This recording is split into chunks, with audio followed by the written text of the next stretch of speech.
Adolf Hitler. He is the architect of one of the greatest disasters the world has ever seen. The Führerbunker remains shrouded in mystery, a place of unanswered questions and speculation.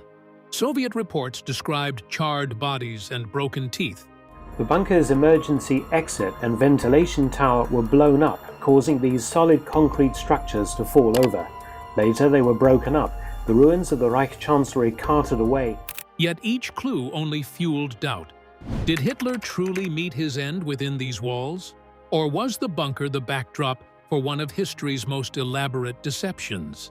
The truth remains a haunting enigma.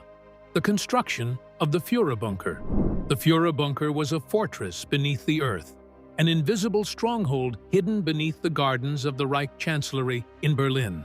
From above, it appeared like any other administrative seat of power. But below the soil and concrete, a secret network was taking shape that would one day become the stage for the final act of Adolf Hitler's rule. What began as a protective shelter in the mid-1930s would, by the final months of the Second World War, transform into the most infamous bunker in history, a place where decisions were made, where alliances crumbled, and ultimately where Hitler's empire would come to an end. And when the doors of that bunker were finally opened after the fall of Berlin, what was found inside shocked the world and reshaped the understanding of the Third Reich's closing hours. The first stage of the Führerbunker's construction began in 1936 with the building of the Führerbunker, also known as the forward bunker. Designed originally as a simple air raid shelter beneath the Reich Chancellery, it was functional and unremarkable by comparison to what would later follow. The Führerbunker was meant to house staff and provide basic protection during bombing raids, its layout compact and its walls solid. Yet as the war escalated, so did the paranoia and urgency of Hitler's inner circle. By 1943, with Allied air raids intensifying and Berlin itself becoming a target, the decision was made to expand. The result was the Führerbunker, constructed directly beneath the garden of the Reich Chancellery and completed in 1944. This was no ordinary shelter. Located 8.5 meters underground, nearly the height of a three-story building buried beneath the surface, the Führerbunker was encased in concrete walls up to 4 meters thick. Its roof alone measured around 3 meters, designed to withstand the relentless pounding of Allied bombs. The structure was a labyrinth of 30 rooms, sealed behind heavy steel doors and reinforced bulkheads.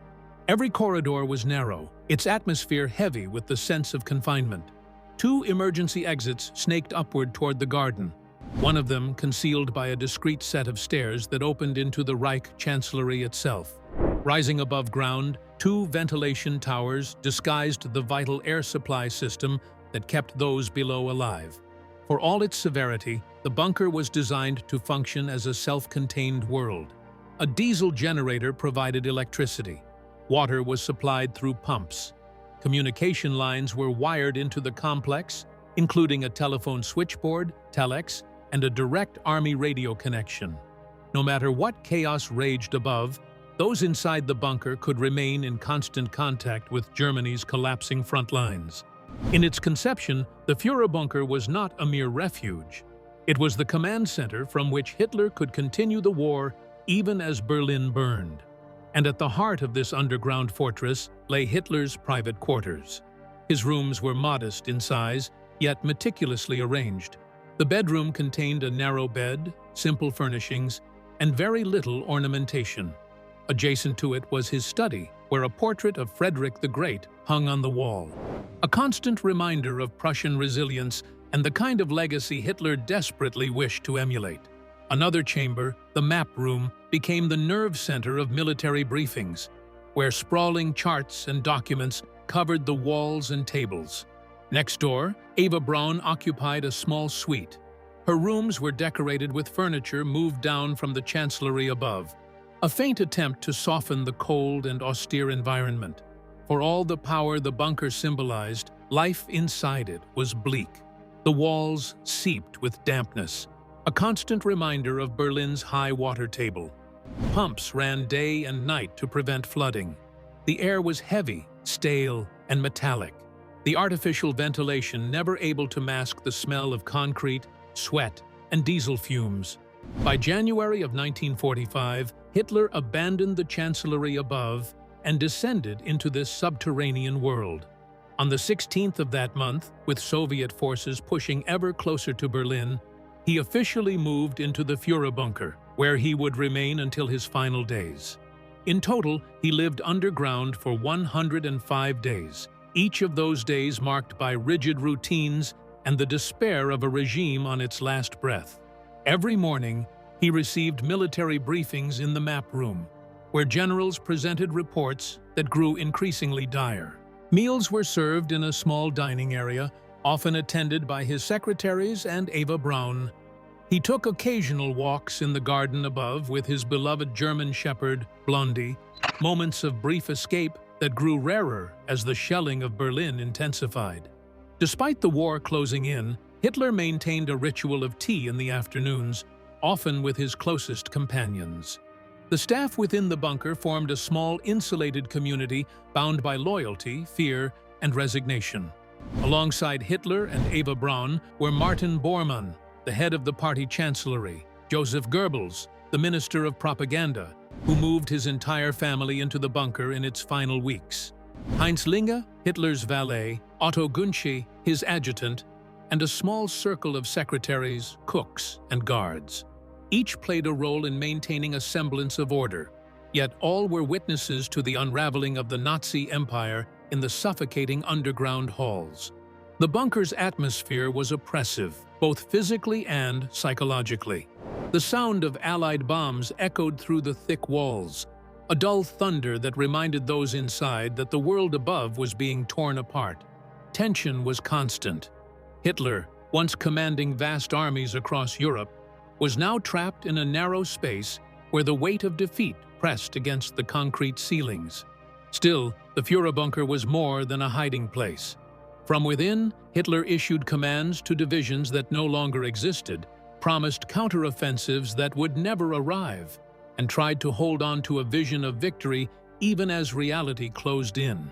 This bunker was the very symbol of isolation, paranoia, and the collapse of a dictator who once dominated an entire continent. In the final days, the walls that once echoed with the sounds of footsteps and whispered conversations would soon bear witness to despair, betrayal, and death. What unfolded in those last weeks would not only shape the end of the Second World War, but also leave behind one of history's most enduring mysteries: the final days of the war. By April 1945, Berlin was no longer a city, but a battlefield. The Soviet Red Army was closing in from the east. Artillery thunder shook the ground above, and inside the Führerbunker, Adolf Hitler's world was collapsing. What had begun as a fortress meant to shield him from bombs had become his tomb in waiting. The final days of the war played out here, in dimly lit rooms beneath the garden of the Reich Chancellery. According to multiple reports, Hitler stepped outside in the open for the last time. On April 20th, 1945, his 56th birthday. Frail, stooped, and visibly aged by the war, he emerged to greet a group of Hitler youth. To these boys, many no older than 14, he awarded the Iron Cross for their bravery in defending a city that was already lost. The days that followed were marked by rage, betrayal, and despair. Reports filtered in of senior officials abandoning their posts or seeking ways to save themselves. The greatest blow came when Hitler learned that Heinrich Himmler, head of the SS and one of his most loyal subordinates, had secretly attempted to negotiate a surrender with the Western Allies. For Hitler, it was the ultimate act of treachery. In a fit of fury, he denounced Himmler as a traitor, declaring that loyalty had evaporated from all but a handful of those around him. The atmosphere inside the bunker grew darker with each passing hour. Generals argued over strategies that no longer mattered. Hitler issued commands to divisions that existed only on paper. Shells shook the walls, dust drifted down from the ceiling, and the air was thick with the sense that the end was inevitable. On April 29th, in the small hours of the morning, Hitler performed two acts that carried both symbolism and finality. He married Eva Braun, the woman who had remained by his side for years but lived mostly in his shadow. The ceremony was brief, conducted in the bunker's corridors with a handful of witnesses. Immediately afterward, he dictated his political testament, a document meant to explain and justify his actions to history. In it, he condemned those he believed had betrayed him and reaffirmed his ideological war, even as his empire crumbled around him. The following day, April 30th, the end came. After a final meal with Eva and a few loyal staff members, Hitler reportedly withdrew to his study. At his side was Eva Braun, now his wife of only one day. She chose cyanide, he chose a firearm, and soon witnesses heard the sound that signaled the end. The staff moved quickly. Fulfilling Hitler's orders, the bodies were carried up the narrow stairs to the garden above and partially cremated in an attempt to prevent them from being captured and displayed by Soviet forces. Others in the bunker were left to confront their own grim fates. Joseph Goebbels, the Minister of Propaganda, and his wife Magda refused to abandon Hitler's side even in death. In one of the most disturbing acts of loyalty to the regime, they made one final disturbing decision that brought an end to everything. The bunker still held survivors, men and women who had lived in its shadowy corridors through the final siege. Among them was Martin Bormann, Hitler's private secretary, who attempted to flee the city but was killed in the chaos. Heinz Linge, Hitler's valet, and Otto Gunsche, his adjutant, were both present during the final moments and later taken prisoner by the Soviets. Traudl Junge, the young secretary who had typed Hitler's last will, recalled the surreal mixture of exhaustion and disbelief that marked those final hours. Rokus Misch, the bunker's radio operator, continued transmitting until the last possible moment before fleeing into the ruins of Berlin. Even Hitler's loyal dog, Blondie, met a grim fate, a cruel sign of the paranoia that had consumed the bunker in its last days. By May 1st, the Red Army was only meters away. Soviet troops poured into the Chancellery grounds, seizing the complex and surrounding the bunker. Within days, they uncovered what had transpired. The bunker was a ruin of smoke, debris, and death. They found charred remains in shallow craters, fragments of a regime that had dragged Europe into catastrophe. What happened beneath the Reich Chancellery in those last days was more than the fall of a leader. It was the collapse of a system built on fear and destruction. But the story didn't end there. And when Soviet troops eventually stepped into those darkened rooms, they found evidence and remains that raised disturbing questions about his final moments. Questions that historians and governments would argue over for decades. What the Soviets uncovered inside, after the smoke cleared and the last echoes of war faded, was shocking in ways the world never expected. The shocking discovery. On May 2nd, 1945, the guns finally fell silent above the Reich Chancellery. Berlin had surrendered, and Soviet forces pushed through the ruins of the city, searching for the heart of the Nazi regime. Beneath the rubble and the crumbling gardens, they came upon the entrance to the Führerbunker, the hidden underground fortress where Hitler had spent his last months. And what they found inside was unlike anything the world had ever seen. The bunker, once sealed from the chaos outside, was now a shell of smoke, scorched walls, and silence. Soviet soldiers moved cautiously through the narrow passages, stepping over debris and broken furniture. They were not only looking for documents or communications equipment, they were looking for Hitler himself. Scattered across the garden above, in shallow shell craters, the Soviets discovered charred remains. The bodies were burned, barely recognizable, but carefully collected for examination. Whispers spread quickly through the Soviet ranks. Could these be the remains of Hitler and his inner circle? The discovery sent shockwaves back to Moscow.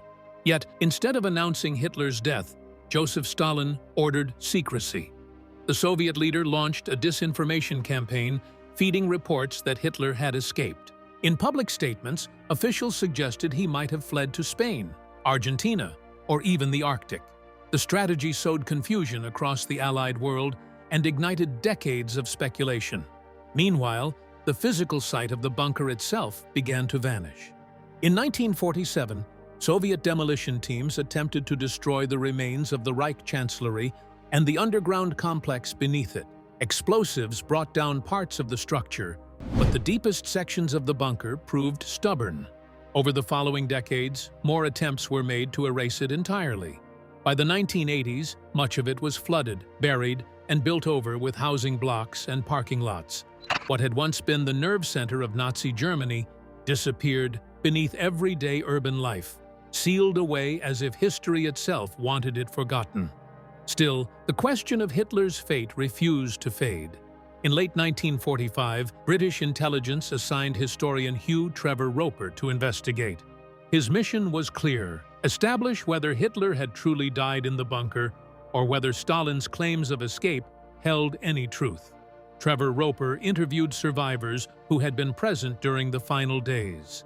Heinz Linge, Hitler's valet, provided a detailed account of those last hours.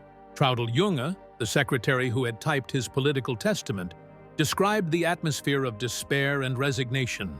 Their testimonies painted a vivid, if haunting, picture of what had transpired underground. But testimony alone was not enough. Physical evidence was needed, and it came in a form few expected: teeth. Among the remains recovered by the Soviets were fragments of jawbones and dental bridges. Hitler's personal dentist, Hugo Blaschke, had fled, but his assistants were located and questioned. Shown the remains, they confirmed without hesitation that the dental work matched Hitler's unique dental records. This grim discovery offered the most definitive proof of his death, even as the Soviets kept the findings locked away in secret archives. Beyond the remains, the Soviets cataloged the items left behind inside the bunker. Blood-stained furniture told a silent story of the violence that had taken place. Transmission logs and maps littered the rooms, evidence of the final military briefings held as Berlin crumbled. On a desk, personal effects belonging to Hitler and Eva Braun were discovered, including Eva's clothing and keepsakes that had been brought down from the chancellery above. Cyanide capsules were collected, some intact, others broken, along with the remains of Hitler's beloved dog, Blondie, whose death had been part of those final desperate hours. One discovery was particularly chilling. Documents dated April 29, 1945, the very day before Hitler's regime came to an end, were found. These included the political testament he had dictated, a manifesto intended for history that sought to frame his downfall as a betrayal by those around him rather than the inevitable result of his own decisions. The pages, smudged and hurried, carried the weight of a man trying to control the narrative of his legacy even as everything collapsed. The Soviets gathered these items, boxed them, and sent them back to Moscow. For years, they remained hidden from public view, fueling rumors and conspiracy theories across the globe. To the outside world, Stalin's silence created a vacuum, one filled by stories of secret escapes, imposters, and hidden Nazi enclaves. But behind closed doors, the evidence was clear. The Führerbunker had been the end of Adolf Hitler, and what was left inside its walls testified to the disturbing details of his final days. Still, the bunker itself seemed determined to remain part of the mystery. As it was demolished, buried, and forgotten beneath the streets of East Berlin, it became a ghostly presence, an underground relic that no one could visit. Yet everyone speculated about what had truly been inside, what had been destroyed, and what had been carried away in Soviet crates. Those questions lingered for decades, until fragments of the story began to resurface. Testimonies, documents, and artifacts slowly emerged, allowing historians to piece together the truth of what lay hidden beneath the Reich Chancellery. And as experts studied the objects recovered from the bunker, they began to uncover deeper insights into the psychology of Hitler's final hours, the desperation of those around him, and the efforts to erase or preserve the evidence. The investigation of the bunker artifacts. The Führerbunker did not end with its discovery in May 1945. The artifacts the Soviets carried away, which reportedly ranged from fragments of bone and teeth to blood-stained objects and hurriedly signed documents, became the subject of one of the most controversial investigations in modern history. For decades, secrecy, propaganda, and mistrust surrounded the evidence, leaving historians and forensic experts to untangle what was fact and what was deliberate misinformation. The most significant finds were fragments of jawbone and dental bridges. Soviet autopsy notes claimed these remains belonged to Hitler, but for years Western powers had little access to them. The identification rested almost entirely on testimony from Hitler's dentist's assistants, Käthe Häusermann and Fritz Echtmann. Häusermann described the distinctive bridges and fillings in detail, while Echtmann confirmed the type of dental prosthetics used. Together, their testimony provided the first direct link between the remains and Hitler himself. Yet doubts persisted. For decades, skeptics questioned whether the Soviets had fabricated evidence or even concealed the truth. The shadow of Stalin's disinformation campaign, the claim that Hitler had escaped, hung heavily over the findings. It wasn't until 2018 that modern science provided confirmation. A French forensic team was granted access to the Soviet-held dental remains. Comparing them against surviving X-rays of Hitler's skull taken in 1944, the researchers announced a match. Their conclusion was definitive. The jaw fragments belonged to Adolf Hitler. But alongside the jawbone, the Soviets had preserved another object, a skull fragment with a visible bullet hole. For years, this fragment was displayed in Moscow as proof of Hitler's self-inflicted death. But then, in the early 2000s, DNA testing revealed something unexpected. The skull did not belong to a man at all. In fact, it belonged to a woman under 40 years old. The revelation cast doubt on decades of Soviet claims and added another layer of mystery to the evidence. Was this fragment Eva Braun's, or had an entirely different individual been mistakenly catalogued as Hitler? Beyond the physical remains, the artifacts from the bunker offered psychological insight into the final days of the Third Reich. The claustrophobic layout of the bunker itself reflected a mind increasingly trapped in isolation. Concrete walls, narrow passages, and windowless rooms mirrored Hitler's mental collapse as his vision of empire crumbled. The items discovered, including maps covered in desperate annotations, orders issued to divisions that no longer existed, and the personal effects of Eva Braun, revealed a man obsessed with control to the very end. The cyanide capsules, the political testament, and even the decision to burn his remains spoke to an overwhelming fear of humiliation and a need to shape his own legacy. Within these artifacts lay a picture of paranoia, a refusal to accept defeat, and a fixation on how history would remember him. The bunker itself became more than an archaeological site. It transformed into a symbol and a reminder of authoritarian downfall. Within its walls, a dictator who once commanded continents shrank into a man making futile orders and scribbling his own epitaph. The very concrete that was meant to protect him became the cage that defined his end. And yet, Berlin has long struggled with how to remember the site. For decades during the Cold War, the location of the bunker was deliberately hidden. East German authorities did not want it to become a shrine for neo-Nazis or sympathizers. By the time the area was redeveloped in the 1980s, the remains of the bunker had been buried beneath apartment blocks and asphalt. Today, visitors would find an ordinary parking lot with a modest plaque explaining its significance. It is history marked by absence, an infamous site almost erased from view.